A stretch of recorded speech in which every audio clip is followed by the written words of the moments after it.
नमस्कार मंडळी, तुमचं स्वागत आहे माझ्या चॅनलवर. मी सविता.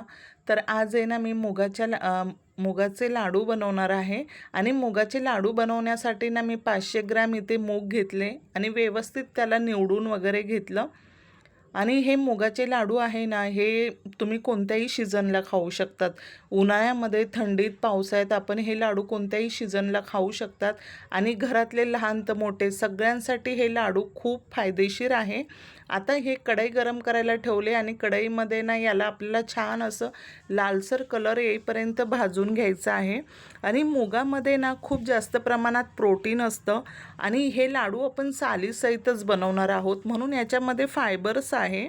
आणि याला मी आता गूळ वापरणार आहे, म्हणून गुळामध्ये आयर्न असतं. त्यामुळे ना हे लाडू खूप जास्त पौष्टिक हेल्दी होतात. म्हणून आपण घरातल्या आपल्या लहान मुलांना किंवा मोठ्यांना सगळ्यांना हे लाडू खाऊ घालू शकतो. आणि हे लाडू खायलासुद्धा खूप छान आणि टेस्टी लागतात बरं का. आता हे बघा, मी इथे ना मूग छान असे लालसर रंग येईपर्यंत ना याला मंद आचेवर याला भाजून घ्यायचे.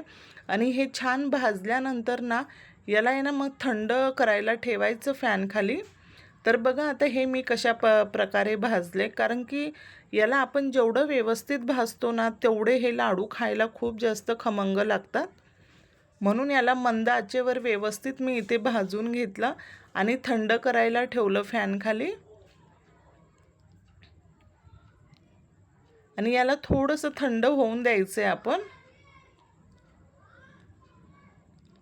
हे बघा, ह्या पद्धतीने मी भाजले छान एकसारखे.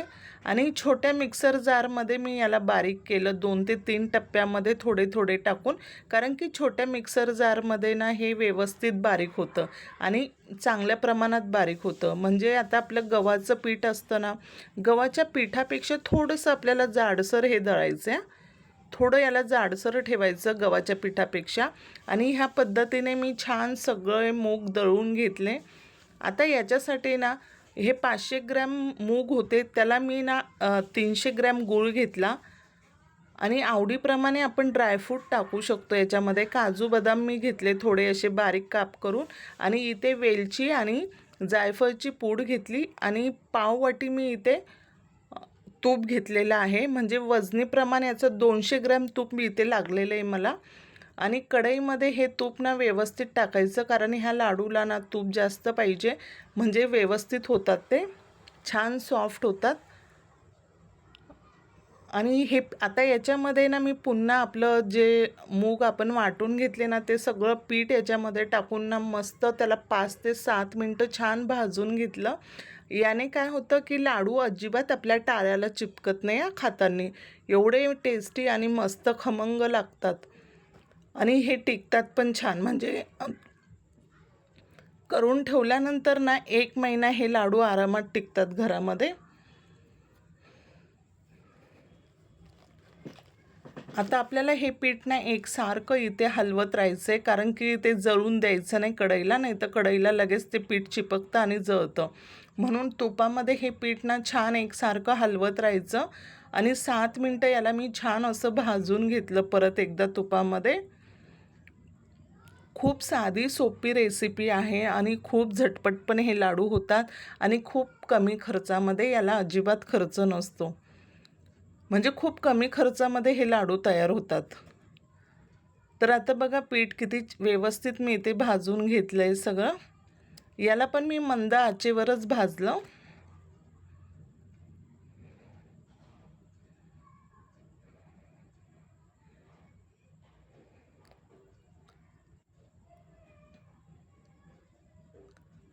आता हे छान असं भाजून झालं का याला पण आपण थोडा वेळ थंड व्हायला ठेवायचं.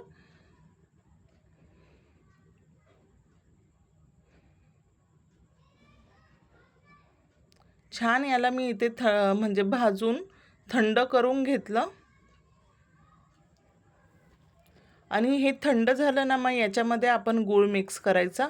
आणि तुम्हाला जर गुळाऐवजी साखर वापरायची असेल तर तुम्ही साखर पण इथे वापरू शकतात. साखर तुम्ही इथे पिठी साखर वापरायची, गूळ नको असेल तर. पण हे गुळामध्ये ना जास्त छान आणि टेस्टी लागतात खायला. आता हे असं कोमट झालं आहे, याच्यामध्ये मी गूळ मिक्स केला आणि गूळ आता हाताने व्यवस्थित मिक्स होत नाही. मग आता याला आपण आहे ना पुन्हा एकजीव करण्यासाठी ना परत एकदा मिक्सरला फिरवून घेऊया हे सगळं.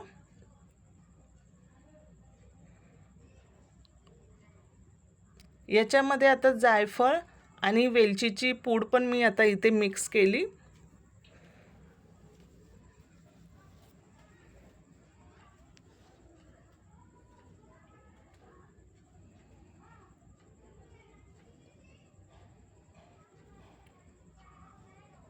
छान याच्यामध्ये वेलची जायफळचा फ्लेवर पण खूप छान येतो, म्हणून इथे आपण जायफळ आणि वेलचीची पूड मिक्स करायची.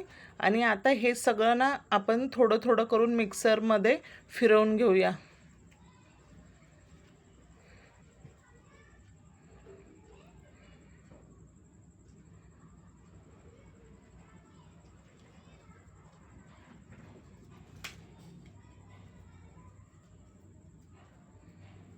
आता हे मिक्सरमधून माझं सगळं फिरून घेतलं मी याला.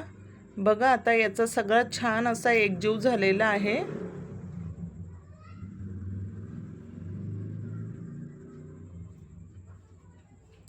सगळं गूळ आणि पीठ आपलं एकत्र झालं हे.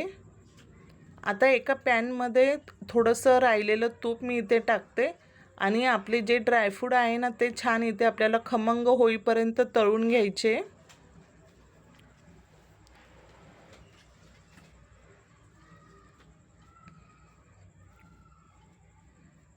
आता हे ड्रायफ्रूट याच्यामध्ये मी छान असे खमंग तळून घेतले, कारण की मग हे ड्रायफ्रूट पण खायला खूप जास्त टेस्टी लागतात लाडूमध्ये.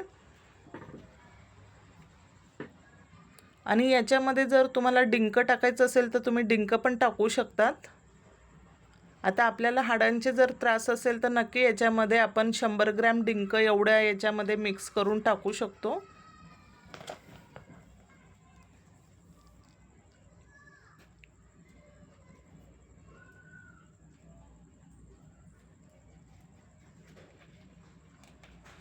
आणि 500 ग्रॅम मुगाला 200 ग्रॅम तूप मला एकदम बरोबर लागलंय.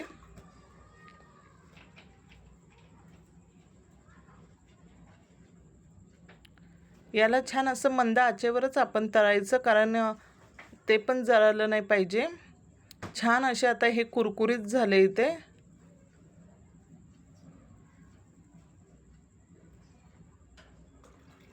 आणि आता हे सगळं मिश्रण याच्या मिश्रणावर आपण ओतून घेऊया. बघा आता हे लालसर असे मी सगळे तळून घेतले.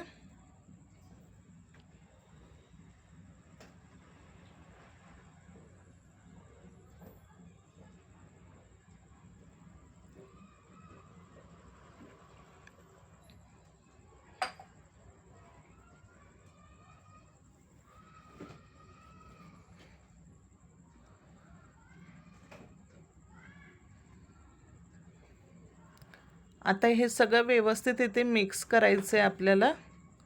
आणि मग आपल्याला आवडेल त्या साईजमध्ये आपण इथे लाडू बनवायचे. आणि याचे लाडू पण तूप जर आपण व्यवस्थित टाकलं तर लाडू पण पटापट वळल्या जातात. अजिबात आपल्याला लाडू वळण्यासाठी इथे त्रास होत नाही जास्त.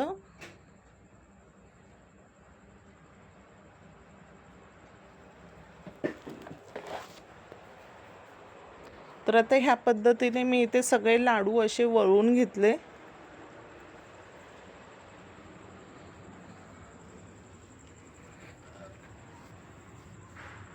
तुम्हाला जशी साईज आवडेल ना त्या साईजमध्ये तुम्ही बनवा. मी जरा छोटे छोटेच बनवले, कारण की आता आपल्याकडे जर कोण आलं ना आपण त्याला लाडू खायला दिला आणि जास्त मोठा असला की अर्धा उरतो. मग उगाच कोणी अर्धा उरून ठेवण्यापेक्षा छोटी साईज असेल तर तो पूर्णपणे खाऊ शकतो.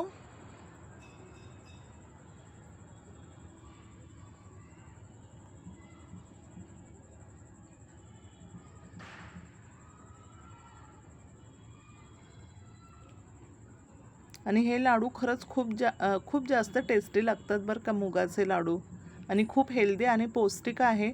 तुम्ही कधी बनवले नसेल तर नक्की तुम्ही पण एकदा ट्राय करा आणि खाऊन बघा किती छान लागतात ते. तर आता ह्या पद्धतीने ना मी सगळे मस्त छान असे पटापट वळून घेतले आणि थंड झाले की डब्यात भरून ठेवायचे. हे महिनाभर आरामात टिकतात, अजिबात खराब होत नाही. आपण जास्त प्रमाणात पाहिजे तर बनवून ठेवू शकतो त्याला महिनाभर.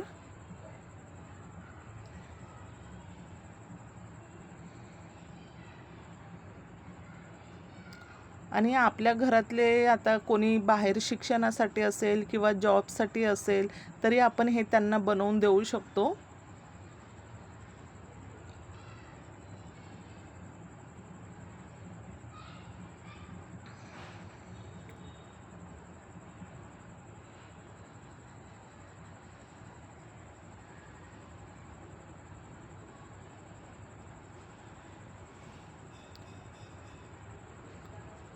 हे बनवायला पण बघा फार सोपे आहेत, अजिबात आपल्याला जास्त त्रास होत नाही.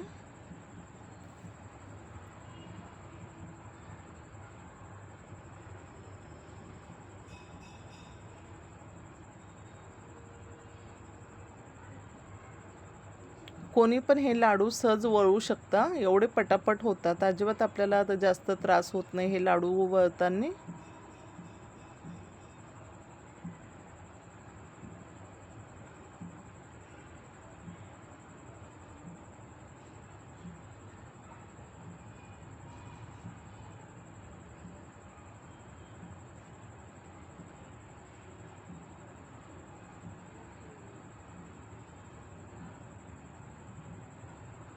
बघा छान आता मी ह्या पद्धतीने सगळे लाडू असे वळवून घेतले. तुम्हाला व्हिडिओ आवडला असेल तर व्हिडिओला लाईक करा, चॅनलला सबस्क्राईब केलं नसेल तर चॅनलला सबस्क्राईब करा आणि आपले अख्ख्या मुगाचे लाडू कसे झाले हे मला नक्की कमेंट्समध्ये सांगा. बघा लाडू किती छान झाले, खूप जास्त सॉफ्ट होतात आणि खायलासुद्धा खूप जास्त टेस्टी लागतात. चला मग आपण भेटूया पुन्हा एका छानशा व्हिडिओमध्ये. तोपर्यंत बाय.